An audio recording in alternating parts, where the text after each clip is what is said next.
Okay, good evening. I'm going to be with you today. So this is regarding the high school plan for 12th grade. So these are the main aspects of your high school plan for next year. So if you haven't done so, please, you have an appointment. You should have a one-on-one class. So this month to make sure that you comply with all the graduation requirements. We would like to start sharing with you what is needed. You know that you are going to be, this is general for all the districts, that you should have 22 credits to graduate. This is the foundation high school program. So we know that you need at least 4 English classes. It should be English 1 through English 4. And then we have even, it's always recommended if you can actually have, on your electives, any additional English, depending on what you would like to study, and also where do you want to apply, we definitely recommend you to go above and beyond. So first, the recommended classes are English 1 through 4. Then you have math, which is algebra 1, geometry, and you must take algebra 2 as well. And then this is for the foundation high school plan. But you know that you have an endorsement, and under those endorsements, you usually have one more credit of math minimum that would be recommended. So science, 3 credits. So it should be biology. It could be IPC or chemistry or physics. We definitely recommend you to take physics. I know that some of you may be thinking, I don't need it because of my major, the major that I'm going to apply.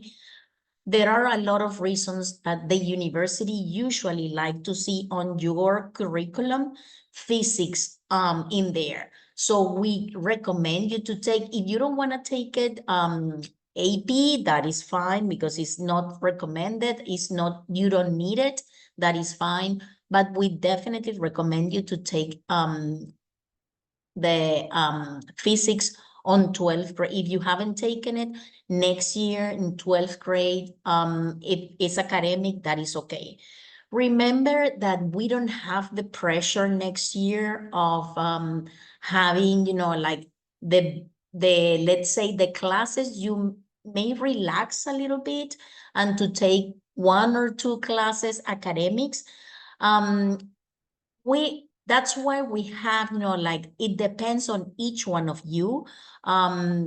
We don't want you, if you have been taking, like AP courses, dual credit courses, we don't want you to feel like, okay, 12th grade is not needed, let's say, because it's not gonna be, it's not going to depend the acceptance letter based on your courses. That is not true. So we need actually to make sure that you have the best courses for next year.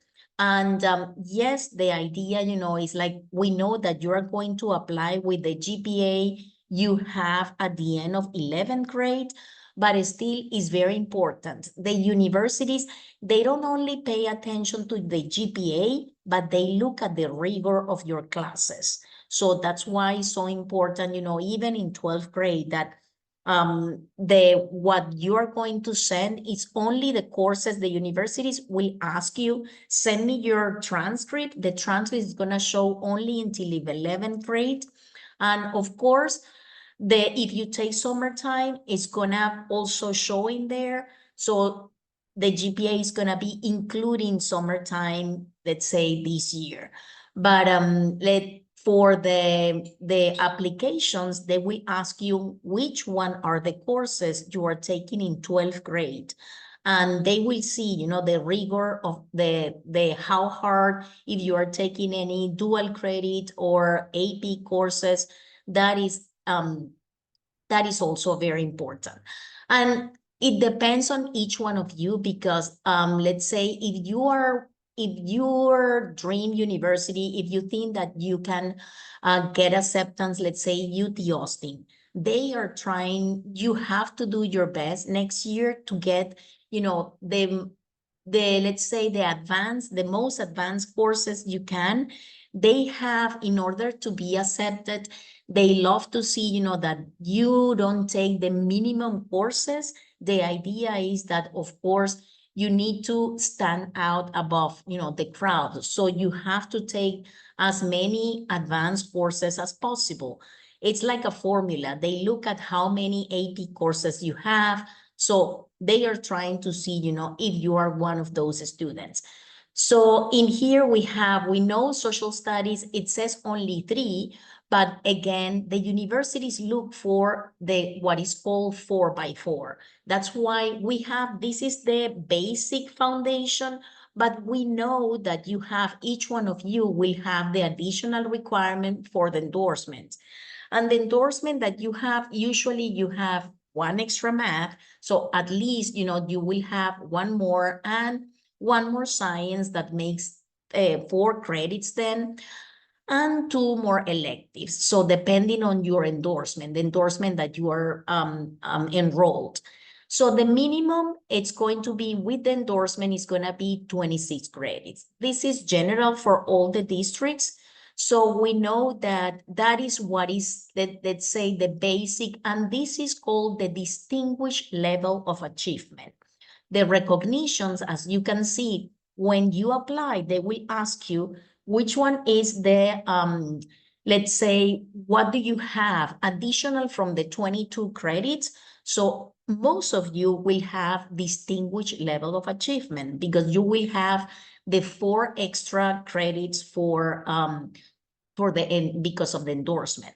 So in here, it tells you a student may earn a distinguished level of achievement successfully completing all curriculum requirements for the foundation high school plan, which is the 22, plus each of the following: a 4 credit in math, which must include algebra 2, a 4 credit in science, and the requirements of at least 1 endorsement. A student must graduate with a distinguished level of achievement to be considered for the top 10% and eligible for automatic admission to a Texas public college or university. So this is, let's say the basic, and is general for everybody. Now, what we would like to make sure, when we look at let's say one example, I'm going to show you one example of a high school plan. So let me look at one example here.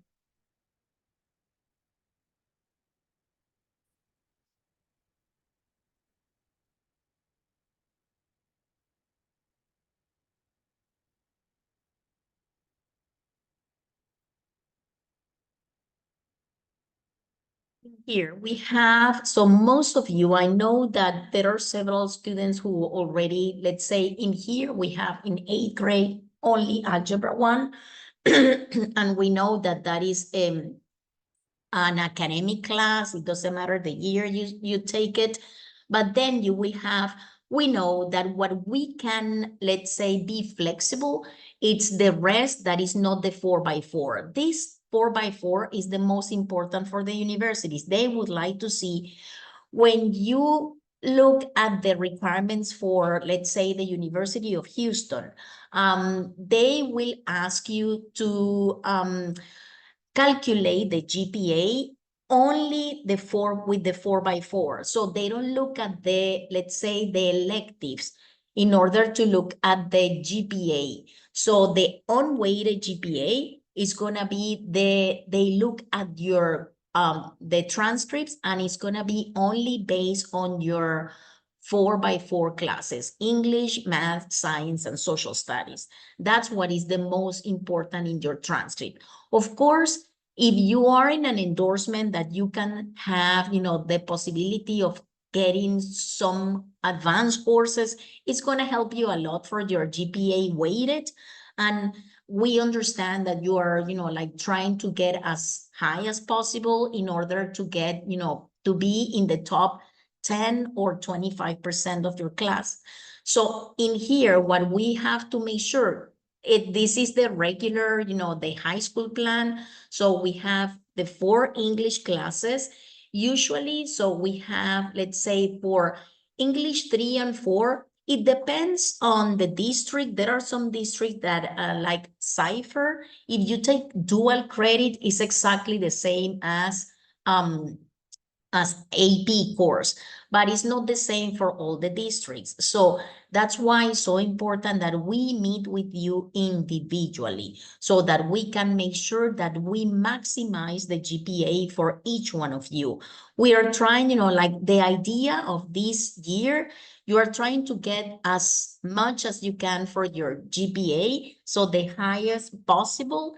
And what we would like for next year is to make sure that you get the courses, like you can save money and time at the university. If you take, dual credit, if you're thinking that you're going to stay in Texas, definitely dual credit are very convenient. So if you think that an AP course is too hard for you, maybe the next one will be, dual credit courses. It's convenient and you will save money and time for the university. So English 3 and 4, you could take it, it depends. We would like to see each one of you again. So in this case, this student had all of them this year advanced, and it's been, like the first semester, he did an A. Definitely we're recommending him to continue next year with all APs as well, that he is willing, like he would like to apply for UT Austin. So we are trying to make sure that this student has enough APs that he could stand out of everybody else. Okay, so we have the 4 English, 4 math, pre-cal, calculus. It depends on the major you are going to apply. Usually we recommend Calculus BC. If you are thinking this one is for a student that it's going to apply for engineering. So in that case, so he started with computer science. So he is trying to do also this coming summer. So also remember that summertime, it depends on your, let's say, your ranking. If you're thinking that you are very close to, let's say, a 10%, or if you are in the 24, 23% of your class, it is worth it to try to do summer, enroll for summer, and of course, take one class that is an advanced course. So in this case, for next year, we recommend Eco and Government. The only disadvantage is that your test, your AP test, you're gonna take it next year, so a year after, right? Because it's usually May. So when you take in a summertime, your any AP course, you know that you have to review it, a week, almost a year after, so that I'm sure that the teachers will know, like you need help for that. So you will need to review everything that you did, that you are gonna do this summer. Okay, so that is the disadvantage, let's say, because you are gonna take the AP test next year. But it is worth it to try, because if you have A's, of course, everybody is trying to raise the GPA because of the ranking, depending on where you are. If you are telling me that you are probably, like the, let's say 16% of your class, you are like in the middle, and you say, okay, probably there is no need, let's say, to take summer school. But if you are very close, to be in the 10% or the 20, close to the 25%, it is definitely worth it to try. We cannot assure, we cannot guarantee that you're going to be in the 25% if you do summer. But what is true is that most of the students are trying to do the same.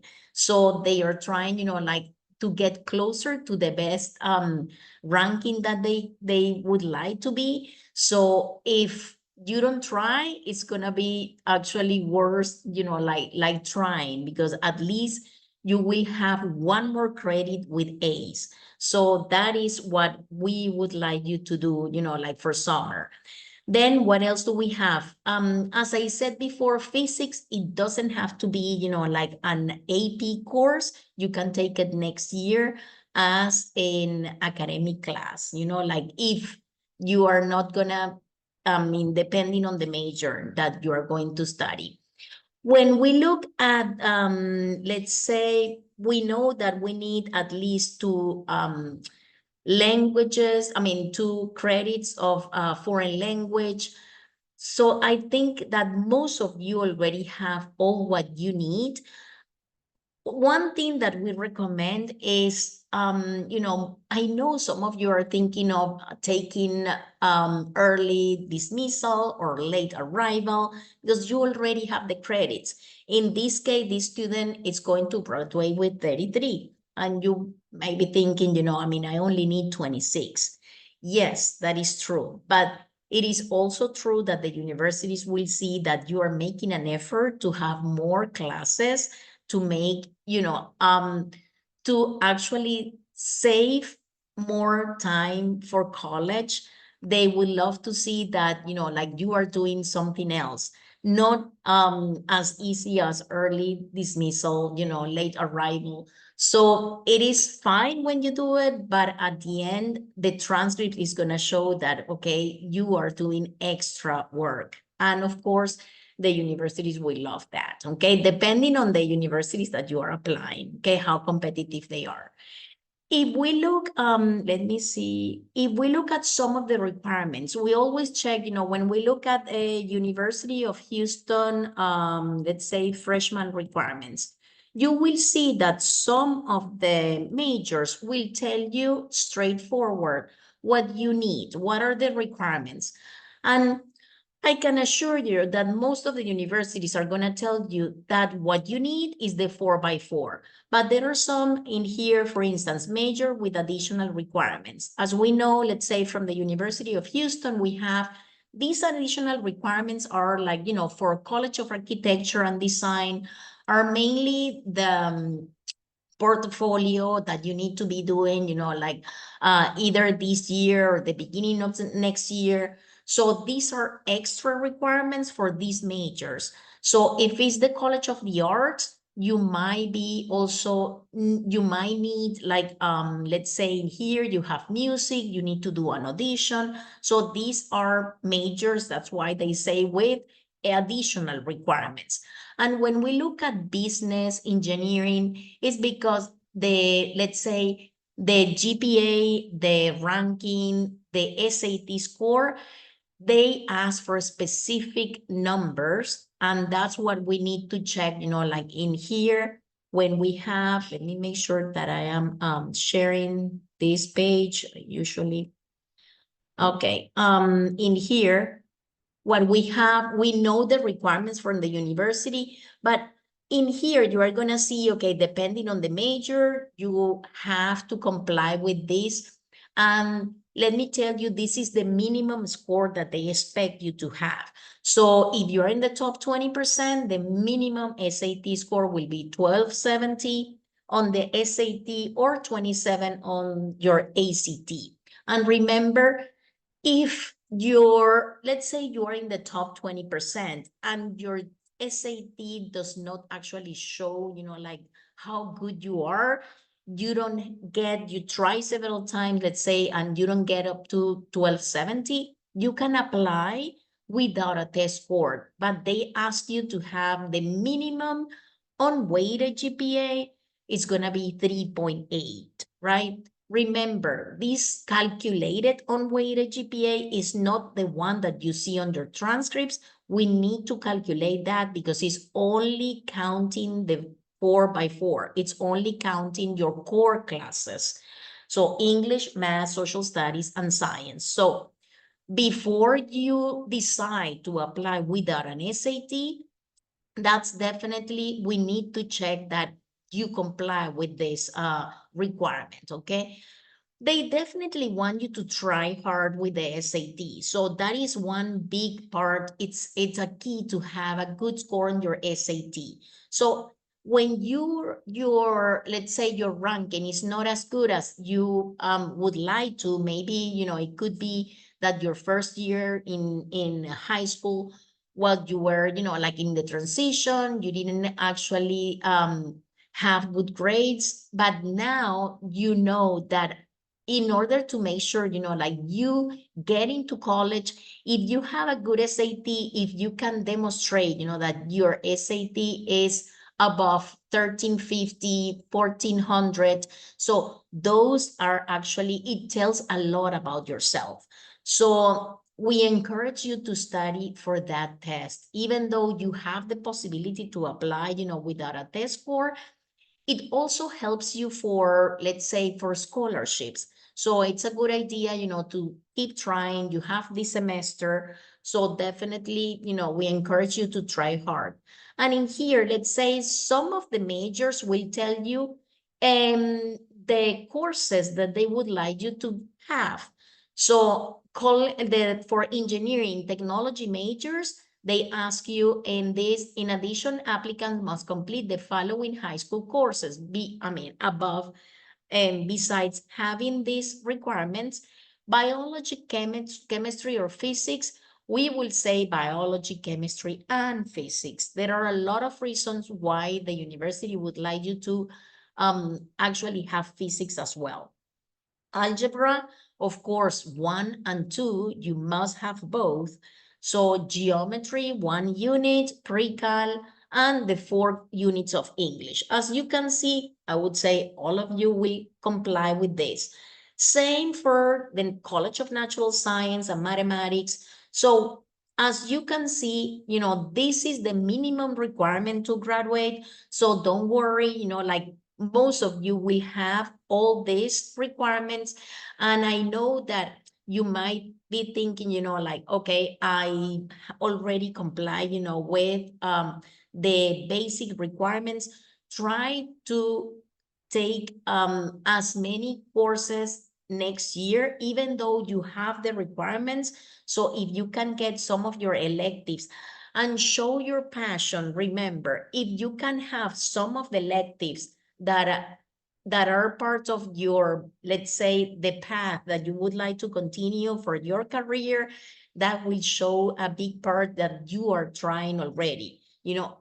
Let me see. For the others, I have the others requirements. Let me show you for other districts, but you are gonna see is exactly the same. Okay, what I showed you at the beginning was Katy ISD, but I can tell you that all of them will be exactly the same. Okay, questions so far? Hi, I have a question. So health credit, I've been trying to look for that class everywhere. What's the health credit, or what's the name for that class?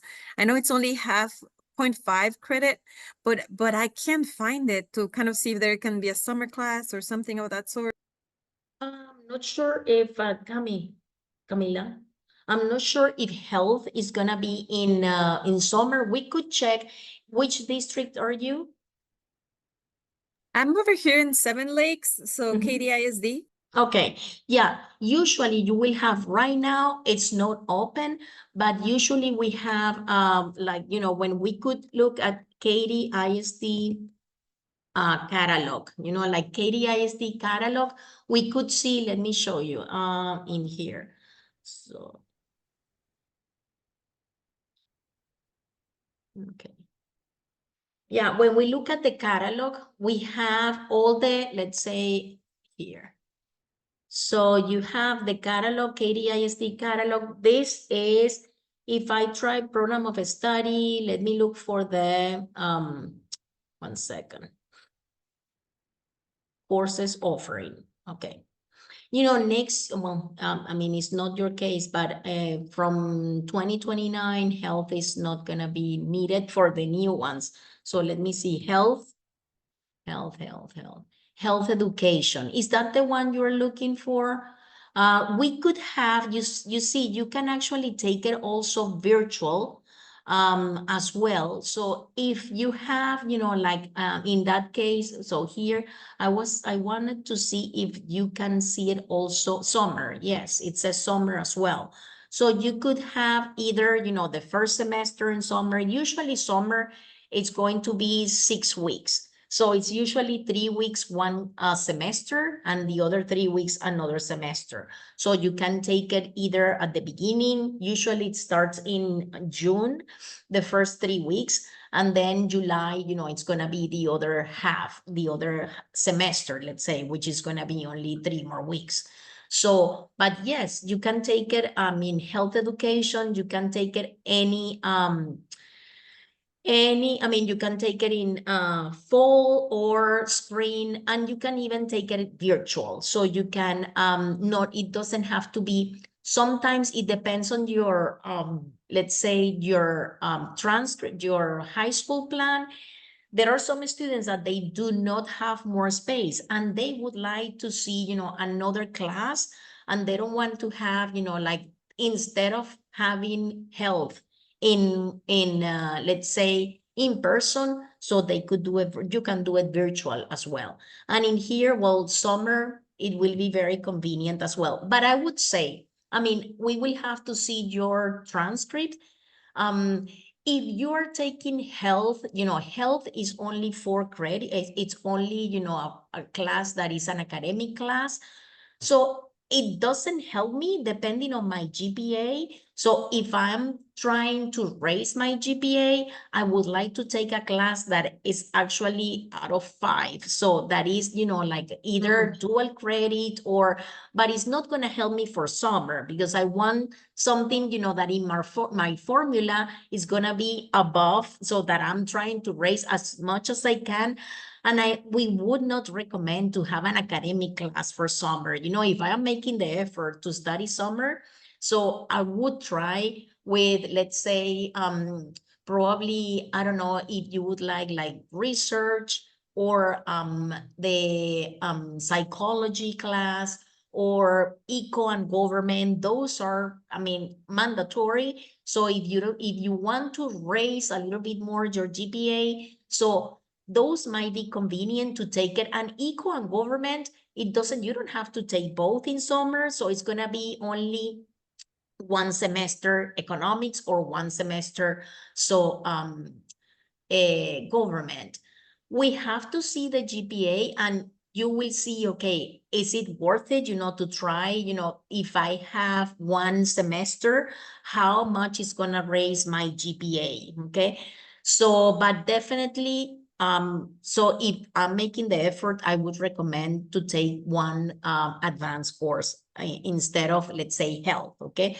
But health, if you want to take it next year, it works perfectly fine because at the end, so we know that next year it is important, the good part about next year is that college is going to ask you for your grades, let's say your transcript at the end of the year. They are going to ask you in your applications, what are the courses you are taking? They are going to see the rigor of your courses, but then they will see once you have been accepted, they will ask you, okay, I would like to see your final transcript.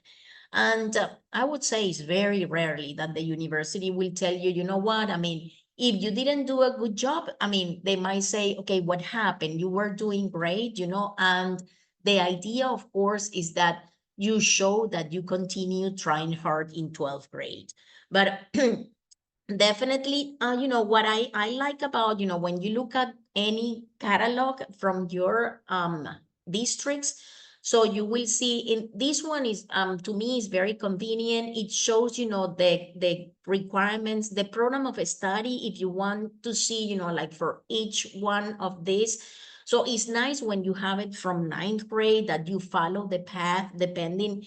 It's not easy to know in 9th grade, so what I want to study, but in here, the whole idea, is to follow the electives for the, let's say, what the major that you would like to study, right?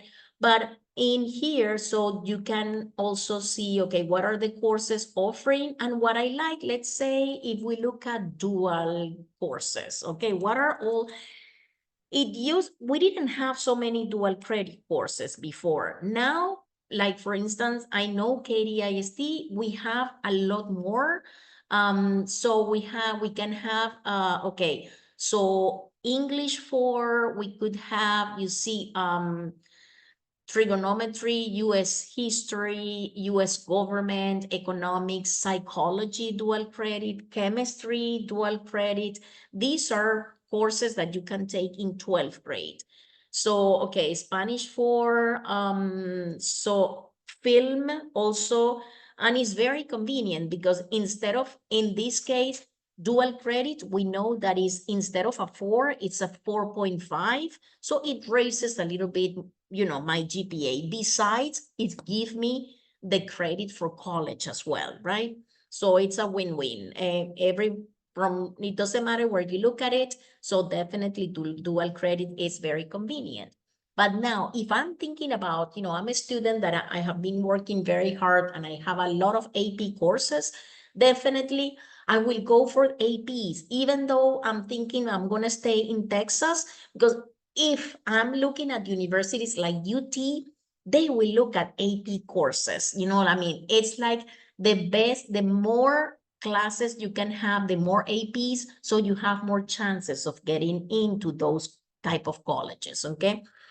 So this is then, you know, like how we can find out, you know, for next year, but we definitely would like you to come and we are going to sit with each one of you to make sure that we can maximize your GPA as much as we can.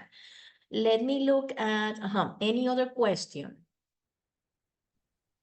Yeah, Tere, we are still unclear about the physics requirement. I don't know if you can elaborate a little bit more, like just to understand why it is important. Thank you.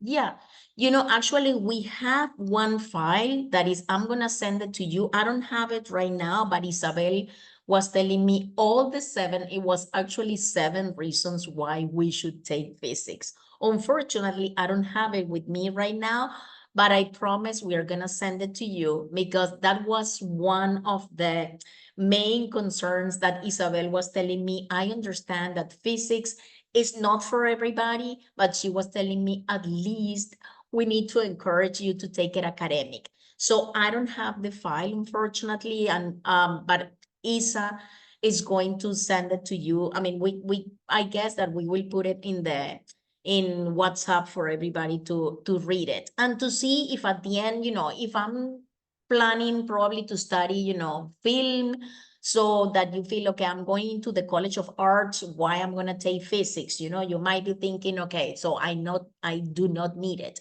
But I was also curious, but Isabel was very, you know, leaning into, we have to take it. I have to show you the file. Unfortunately, I don't have all the reasons, but yes, there are some reasons why. I'm sorry, I cannot tell you now because I don't have it with me. Okay, sorry about that. But yeah, definitely we will send it to you. We will find it and I'll send it to you. Okay. Let me see. Okay, I wanted to see well, the others that I was looking at was, you know, the other districts. Again, the high school requirements is exactly the same. This one is Houston ISD. So we have the same. So the 22 credits plus 4 credits. So it's 26 credits. And we have, again, you know, depending on the endorsements. So all the requirements for each endorsement. Okay. So what is important here? We wanted to make sure what are the common mistakes to avoid when selecting 12th grade courses. Dramatically lowering academic rigor because senior year doesn't matter. So that is definitely not it's not a good strategy because we know that, a lot of you have been working very hard in, 9, 10, and 11. So we should keep trying, your advanced courses in 12th grade, even though it's not gonna be part of, let's say, you believe of the acceptance. Actually, it is important because they are going to look at the rigor of your classes. That is something that they usually look. When you see requirements as, let's say, Texas Tech. Texas Tech is going to tell you all the requirements. Let me see, freshman requirements. And when actually looking at let me see, one second, first time in college. in our platform, in College Planner Pro, when you look at the requirements, you are gonna see that rigor of your classes is one of the most important in a lot of for a lot of universities, okay? When we look at the requirements, we know that, depending on this, so academic rigor, this is very important. When they look at if I don't comply, if I am a student that I actually do not meet the requirements, let's say in this case, if I am in the third quarter and I don't have the 1280, let's say, so they are gonna look, the holistic review, and the holistic review is actually precisely to look at what have I done since 9th grade, my extracurricular activities, leadership experience. Leadership, I need to actually write about the leadership. Remember, leadership experience is going to be part of one of your essays. For most of the universities, it's regarding either scholarships, like for Texas A&M, when the essay for the scholarship is based on leadership experience. How can you demonstrate, like how are your skills? If you have skills that shows, that demonstrate that you have been, working as a leader in your school. So, or in the family, remember that is a question that it doesn't only have to be at your school. So socioeconomic background, family educational background, special talents or awards, and unique experiences as background. But in here, the academic rigor is one of the most important. And again, let me look at the College Planner Pro in our platform, College Planner Pro, the access that you have. It's gonna show you any university that you look at and you look the requirements for that university, you are gonna see that most of the time, the requirements, one of the very important requirements is not only the GPA, is the rigor of your classes, okay? So that is definitely that we need to keep working for next year. So take the advanced courses that you have been working on. I wanted to, let me show you one example. Okay, let's see.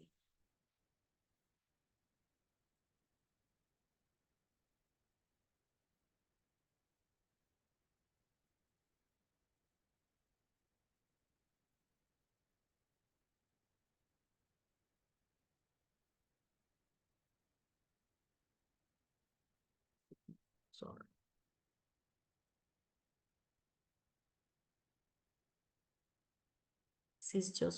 This is one example, but I was looking, sorry. Okay, let me see.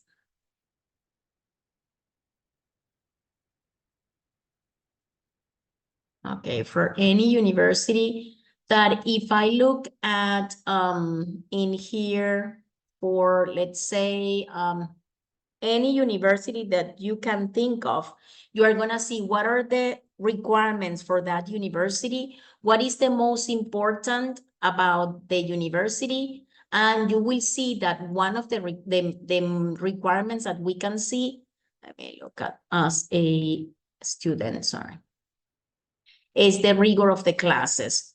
So under colleges, okay.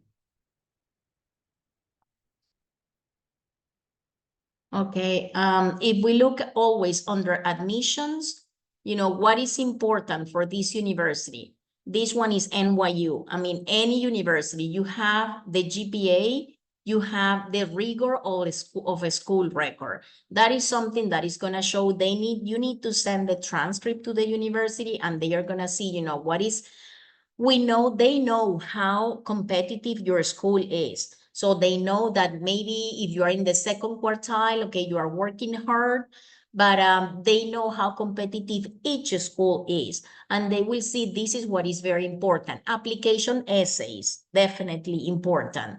Personal qualities. So they are gonna see that in your, your resume, your essays that will show your personal qualities. The GPA, Letter of recommendations, not for every university is, let's say, top, very important, but it is recommended, definitely. For Texas, let's say that letter of recommendations for public universities are recommended, are not mandatory, but definitely recommended. And the rigor of your classes, okay? So that is what is actually very important for every application. Now, one more second, sorry. Okay, so any other question? Sí, Sí, Miss Teresa, perdón, disculpe. sí, claro. Una preguntita. Ajá, En mi escuela están dando una clase de soldadura y ajá. es un 4.0, pero yo creo que sería muy bueno que demostrar interés en ingeniería y en mecánica y todo eso. Ujú, No sé ujú, si sea una buena idea sacrificar un poquito de como rigor académico, porque pues sí estoy tomando un poquito de clases difíciles ujú. para poder enfocarme más en que vean que sí quiero tomar ingeniería. Que es, esa es tu carrera, o sea, definitivamente, you are thinking that that is gonna be the major, so that is part, is gonna be, like, it is going to help you, and also to find out if that is your passion. Yo diría definitivamente sí. O sea, esa es, y por eso es que es tan importante. That is why it's so important that each one of you will, do the high school plan with us, because it's gonna vary depending on each one of you. What is your desire? What do you want to do? And that I would definitely say go for it. Yes. Yeah. I will, we would like, and anyways, so I would like, like to see, and we can see, okay, how different is going to be, my GPA if I take that class. It is worth it. It is definitely worth it, okay? Because you are going to be now, your, let's say the GPA and the ranking is going to end. That's what we are going to use at the end of this year. So definitely next year to take 1 or 2 academic courses are worth it. If it's, like one elective that that it's gonna help you, like for your career, I will definitely go for it. Yes, por supuesto que sí. All right. Muchas gracias. Okay. No, claro. Okay, so what else? Some others, mistake, what we have seen, common mistakes to avoid.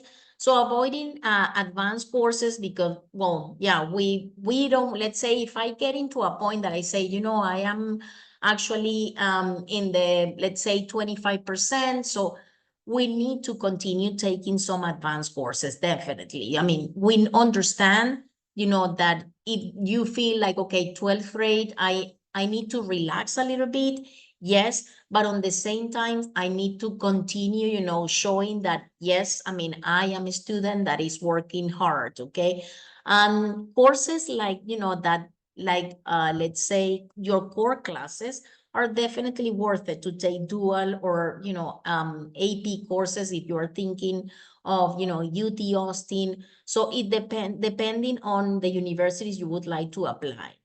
Choosing easy classes with no connection to academic interest, there goes, like the question that we just had. Definitely, I would like, like it shows your academic interest. So I will definitely go for that class. Yes. So failing to meet state or district graduation requirement, that is not going to happen. We're going to check that. And usually each one of you is going to meet with your counselors.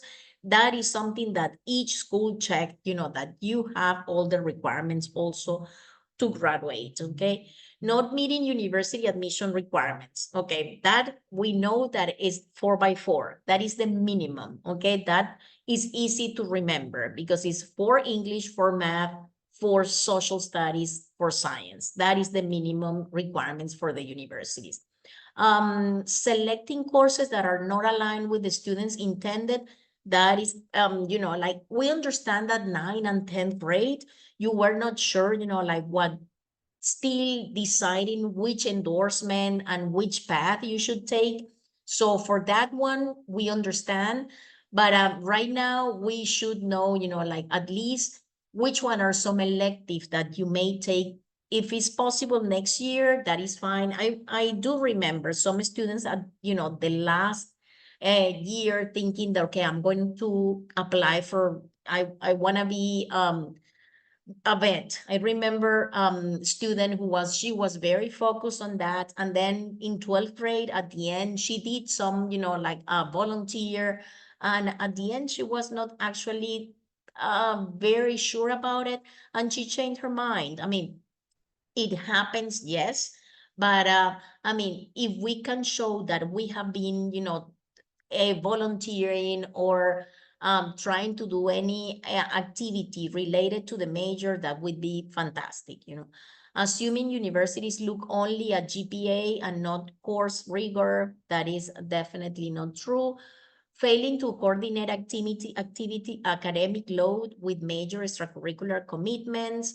I understand that some students have told us, well, I would like, I have been playing soccer, let's say, for the past, I don't know, 7 years, and I would like to also, let's say, continue playing at the university.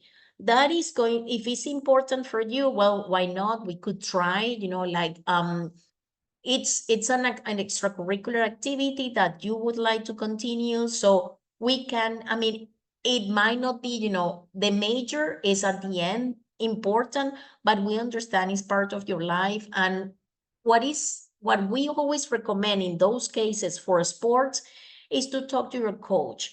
Your coach is the one that knows you better, that knows, how you play, and they usually have contacts also. They know the other university coaches that may need students like you, okay? But we will help you definitely as well with the academic, all the requirements and the application. So just let us know if you're interested in something like that.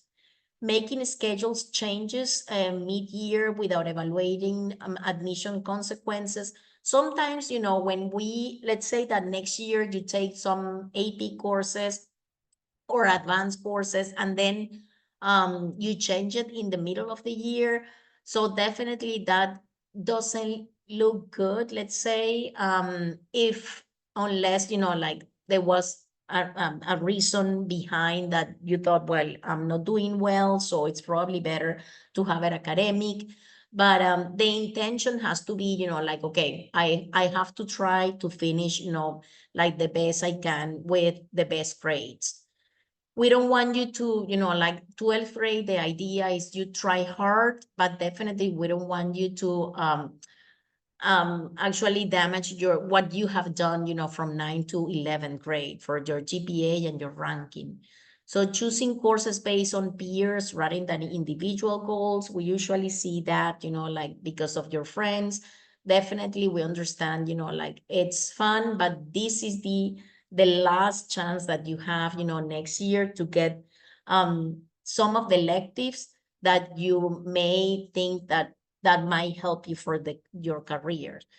Failing to prepare academically for the transition to college level expectations, and lacking a clear strategy that balance GPA, rigor, and student well-being.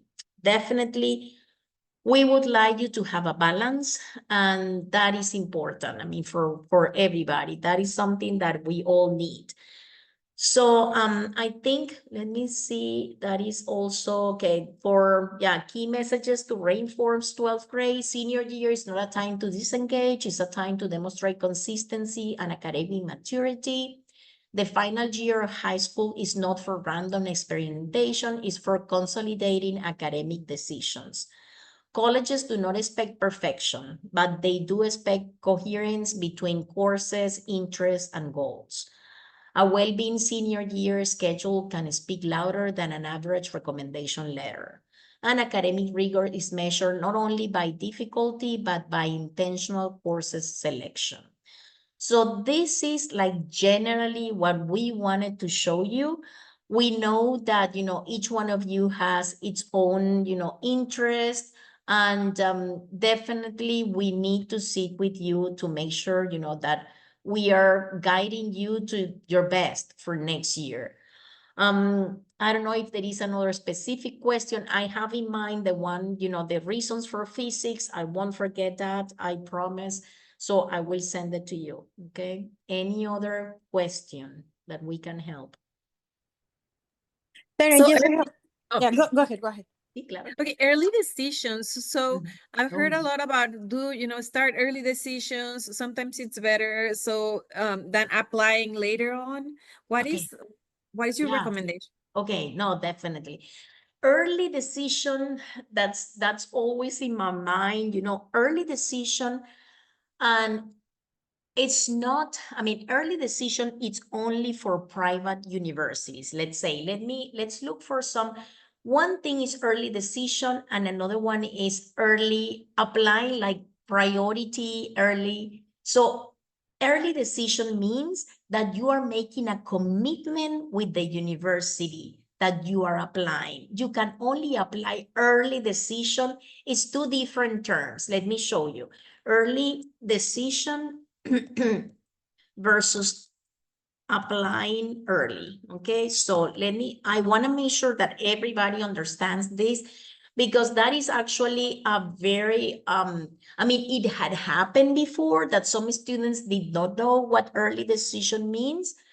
Early decision, ED, when you look at this, early decision is a binding agreement where you commit to attend a single top choice college if accepted, offering potentially higher acceptance rate, but no financial aid comparison. So early action and early decisions, those are the two terms, okay? When we say early decision, it scares me, because early decision means that, let's say my dream college is Rice, right? So Rice, I know that is very competitive, and if I would say, that I had the money, I mean, the $80,000 to pay every year for Rice, I would say go for it, because early decision usually give you more chances of getting in. Of course, that you are telling the university, you are my number one. This is what I want. So you have been my dream college, early decision. But here is very clear. It's a binding agreement. So when it's like signing, let's say a house, so that you are actually you have the commitment to pay that. You don't know how much money they are gonna offer you. So that's why when you say early decision, is like, that means that you are making the commitment. If when you apply early decision, you can only apply to one, of course, early decision, because that's your top university. But it's usually that term, early decision, is for private universities, and the cost is usually like 80,000 per year. So when you do that, you are actually committing to accept. If the university says, yes, Teresa, go, you have been accepted, so I have to say yes, so I am going to be studying in Rice. But the scary part is that they don't tell you how much money they are going to offer when you sign, this commitment. And it's actually when you decide early decision, the commitment is you have to sign, and also your parents, but sometimes the parents do not know what they are signing. So definitely, before you sign anything, let us know, because that might be, like you are accepting the university in case of, if they, if they accept you, you have to say yes. What happened, it had happened in the past that some students will make the mistake and I didn't know that was early decision instead of early action. When it's early decision and I realize, the university is not offering me a good deal that I can attend. Let's say out of 80,000, wow, if they give me, I don't know, 40,000, still I have to pay 40,000 every year. Compared to a public university is 25,000, right? So it's like, okay, I still don't have the budget, to pay that amount. So in that case, what shall I do? Shall I tell the university, I'm sorry, I am not, I cannot attend, even though I chose you as early decision and I signed an agreement? That doesn't look good. some universities have replied to students saying, you know what, if you don't comply with this commitment, I can actually send the other universities that you apply. They know, each university knows which one are the universities you are applying.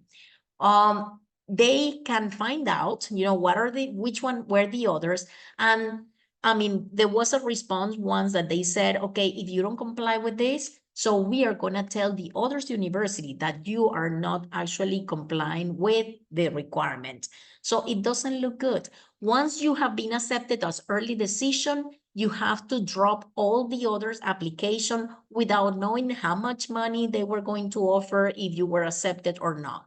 So these two terms are very important. When you see early decision, think about it. I mean, it's a binding agreement, but early action, you can apply to all the universities' early action. Early action means that you're applying early, that you have all the requirements, what you need to apply. Let's say, what are those requirements? Let's say when we look at the University of Houston and I see that I have, I'm going to apply for business and the application says that I need, let's say in here for business or for engineering, I'm in the second quarter and I have, instead of 1320, I have 1350, my SAT. So I actually meet all these requirements for engineering. Let's say, perfect. If that is the case, I don't need to wait. So what I need to do is to apply early, that is early action. And yes, I will apply. The earlier you apply, the more chances of getting in you have. So the university will have more spots. Even for scholarships, they can offer you more money because you are applying early. Those students, actually, we had the same case, let's say this year. It was for UTSA. Students who apply at the beginning of August, and they had more or less the same profile, the same kind of, the grades, the SAT score, very similar. Student who applied in August got accepted. Student who applied at the end of November were still waiting. They are still waiting. So definitely it's going to help if you apply early. But when you apply early, that means that you have all the requirements. We don't want you to apply without having the requirements, or because Teresa said that, the first week I have to send all the applications, I'm going to submit everything. No, that is not what we want. We want to make sure that you have all the requirements, and then if you meet those, definitely go for it, submit your applications the first week after we review everything. So please, please, please, you are not going to submit anything that has not been revised, okay? Review. So definitely that is something we are going to have in either April or May, that we have, all your SAT scores. So we also have a class with you to make sure, with each one of you, to make sure which one are the universities you are going to apply, to make sure that you comply with everything. And depending on your list, we are going to see the list of the universities and your profile. We would like you to be realistic, and definitely we want you to also dream about, what university I would love to be, even though right now I'm working, to raise my SAT, to raise my GPA. But yes, I mean, it is important that you try. And we would like you, to have that possibility to apply for those universities that is not as easy as this one that I can see, oh yes, I meet the requirements. Private universities, you never know. I mean, we don't have an assured admission like these ones here. So, and even, or out of state. So there might be some universities that you want to apply, let's say Texas A&M, UT, that might be your dream universities, but we don't have an assured admission unless we're in the 10% or 5% or for UT.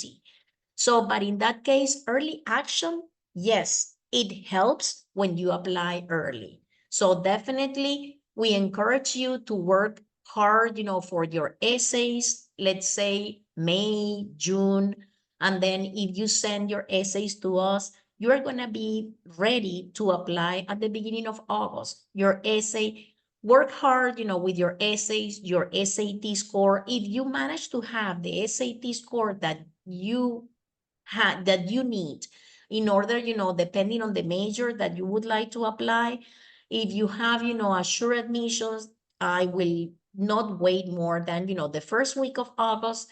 There are some students who come at the beginning of August, they submit everything, and 2 weeks after, they already have responses. Usually it depends on the university. There are some universities that take 2-3 weeks to give you the response. Some others take longer, like to give you, depending on the ranking that you are.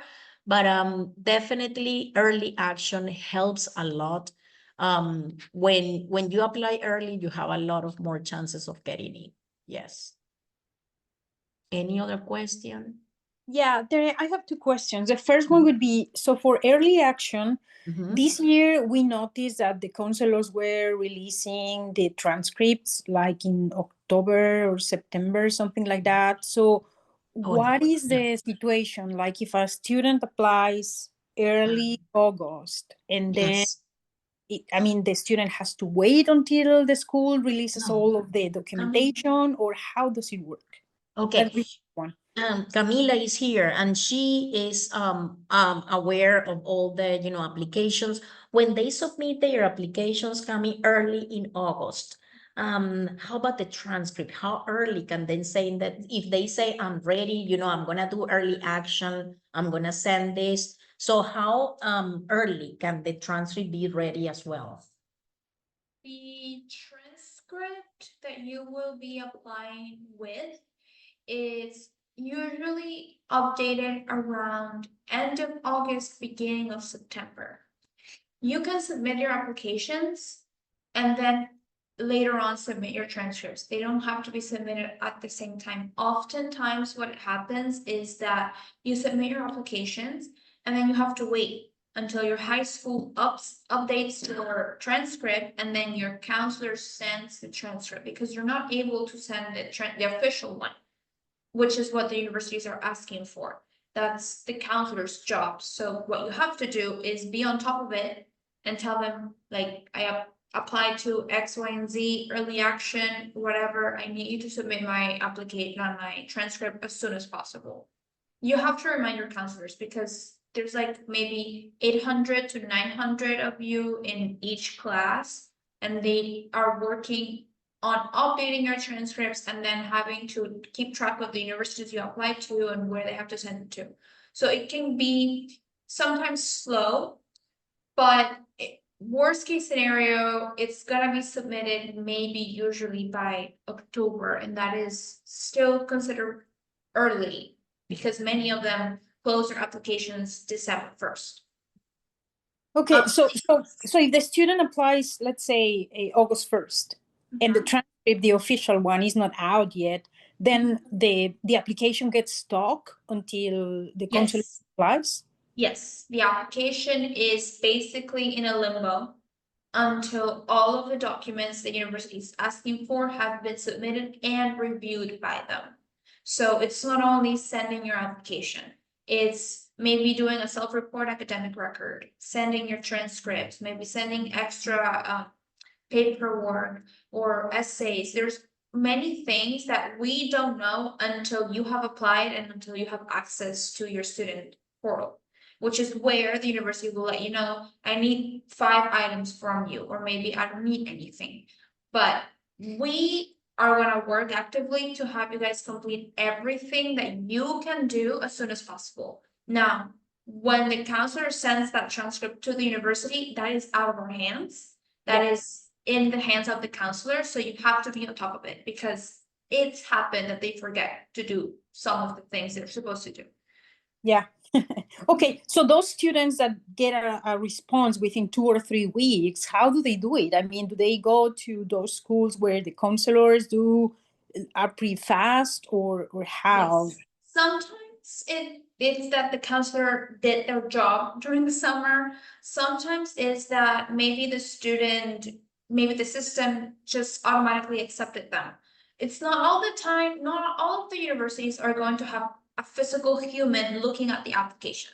Sometimes it's a robot that looks for specific things in a transcript or specific things in the application, your GPA, and then they accept you. So it just depends on the university, but it could be that the counselor did everything they needed to do over the summer. But it's not always, like for KDAC at least, it's not always done August 1st because students are taking summer classes. So they have to finish the summer classes, they have to input those grades in, and then that's when the transcript is finished. So it can take a while. Yeah, okay, that's fine. Thank you so much. So that was number one. No, yeah, and my second question is, so Tere, you mentioned something about the competitiveness of the schools, right? So do universities really consider that? I mean, they know what high schools are like more competitive than others, because we are even seeing people switching schools and switching districts just to Yes, know, yes. push It up ha- the GPA. So we really don't know. I mean, we were talking to someone at one of the universities, and they said, no, we only look at rankings. So we're like, oh my God, then we are the wrong place, right? Because we came to the most competitive high school. Then was that a bad decision? I mean, it's very confusing. Oh, no. I mean, it is definitely, actually, I do remember, I mean, for the application is hard to say, depends on the university, but yes, I mean, it's like what Camila said. Sometimes, it's a computer who checks, okay, this is in the 25%, it meets the requirement and you have been accepted. I do remember sometimes, 3 days and you already have in your portal. When the students apply, they will have the username and password for each university's portal. So they need to check every time, I don't know how many times a week, if there is something that the university is asking, something else. Let's say it's easy when you submit the application, it's easy to see what is missing. What else do you need to do? You will have a checklist, a to-do list. And if there is something missing, the university will tell you, okay, I am missing the transcript, I am missing the SAT score. So that is what the student needs to be, paying attention to make sure that, okay, if the SAT has not arrived yet, the score, I need to check in College Board, my College Board account, to make sure that I sent it already. This is everything happens from the beginning of August. So it takes a while, even, like online cases that we think, okay, I'm going to send my SAT score today, so the university might receive it, in 2 days. But actually, College Board tells you, you may actually see it updated in your platform 3 weeks after you send it. So it's not as fast as, I'm sending you an email and you check now. So by tomorrow it's going to be updated. It takes a while that they receive it and they update it in the platform. So those are the main 3 things that, like the transcript, the SAT, that needs to be completed in order for the application to make a decision about a student, okay? When the application says it's completed, it's in review, perfect. We know, so the student knows, okay, there is nothing else that they are gonna ask me, so I just need to wait, that's all. But what you were asking, about the ranking, definitely that's the system, that's the way, and they do know, like how competitive the schools are, they definitely know. And yes, we are aware that some students will move from one place to another one, to have more chances of, getting into a better ranking. The system, that is the requirements, and you can see it, that if you are in the 25 and you are, so it's not fair. That's true, because I mean, there are some schools definitely more competitive than others. And I do remember actually Camila, when she was starting college, that she said, I mean, not everything is actually bad, in terms of, yes, I was in a very competitive school, but I remember her saying that, actually it helped me a lot. I feel like college is actually not that hard. So that it's going to help you, it's going to help the students definitely to feel like, okay, the pressure that I had in college, in high school, helped me a lot to see that college is not as hard as I thought, you know. So I know that is, you know, like what you don't want to, you know, what you don't expect. But at the end, unfortunately, that's how the system is. Even though, yeah, I mean, we have talked to representative at U of H, you know, like admissions representative, and that is the way they know how competitive, and they know that a student with a 4.5, maybe, you know, in one school could be, you know, in the 10%, and the other one is going to be in the top 10 students, you know, like it's hard. Yes, I know. I mean, it's not fair, the system, the way it is. Yes, that's the way it is. Sorry. Thank you. Of course. Any other question?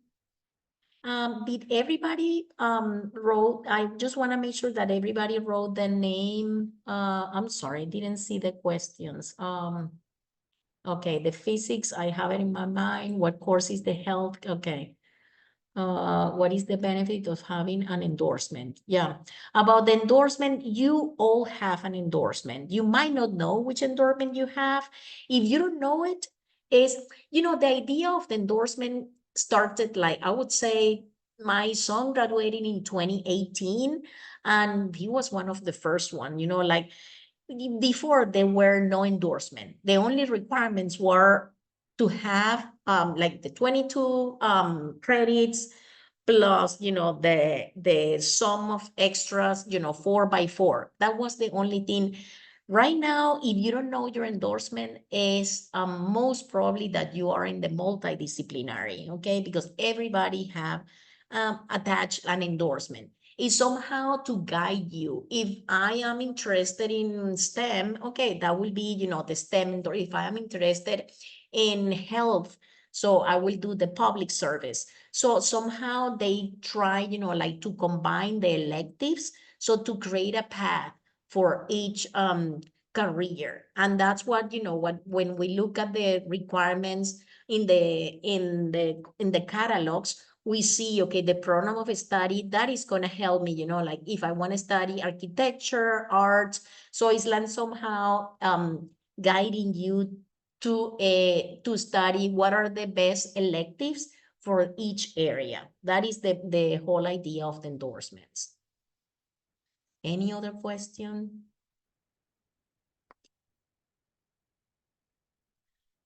Well, thank you very much for being with us. Yes. Oh. Okay, if you haven't, please register for the high school, the 101 class with you, please do so. Okay, so remember, each one of you is very important that we meet with you. Okay, thank you so much. And okay, I think everybody wrote the name, so that's what I need for attendance. Thank you so much. Gracias. Feliz Día de Gracias. Reyes, ¿verdad? De Three Wise Men. Y nosotros estamos aquí. Oh, feliz Día de Reyes. Bye. Igualmente, bye bye.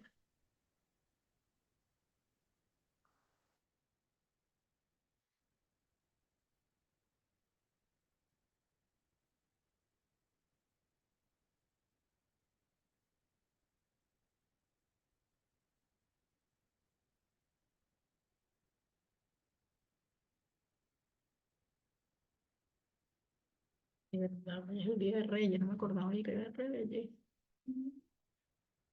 Qué horror.